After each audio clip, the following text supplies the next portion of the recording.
How long was Romero going out and going to casinos and sleeping with prostitutes? And he would get like 2 hotels, and I'm not sure how many times this happened, but from what everybody has been told, he would get he got a second hotel, and then he would take women there while his kids were sleeping in another room.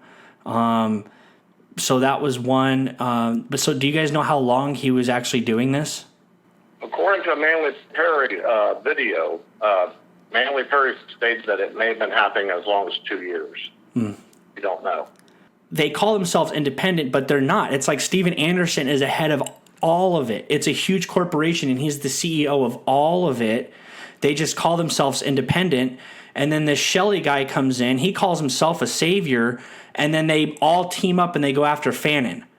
Can you guys explain what that was all about, and who did you guys interview, and what is the truth? Was Fannin involved?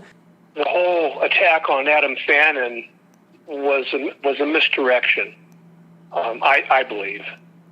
Romero, from what I understand, is still in contact with Steven Anderson. They're still, I don't know if you call them friends or what, but they still talk to one another.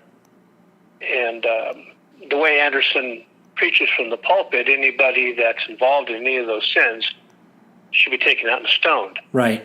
So why is he still buddies with this guy, but then at the same time turns on Adam Fannin, who's done nothing wrong, did everything he was told to do, did it the way he was told to do it by his pastor, Donnie Romero, and yet Anderson goes after him with a vengeance. I think that's just misdirection, and take the spotlight off of his buddy Donnie Romero and put it on Adam Fannin. Yeah, it's projection. It's what narcissists do. I mean, these people, they act like they're holier than thou. They act like they're these men of God that can do no wrong, and that they should be, follow me. I'm like a prophet of, the Bible or whatever. And they're nothing. They're nothing. They're nothing like what they portray online. It's an act. That's the way I look at it. It's a total act. Steven Anderson says he's a huge defender of marriage, when he was encouraging Kent to, I wouldn't say, maybe encouraging is a strong word, but he was siding with Kent to get a divorce from his wife, Jo Hoven.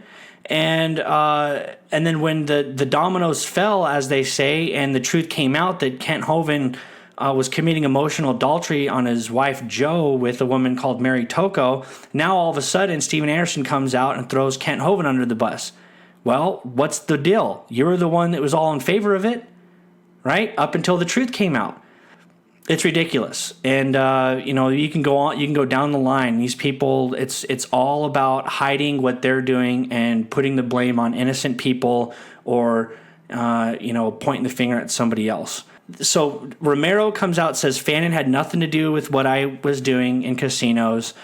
You had this Jeff Utzler character and Ben the Baptist going out and trying to drum up fake evidence, false evidence, to throw Fannin under the bus along with his buddy Romero.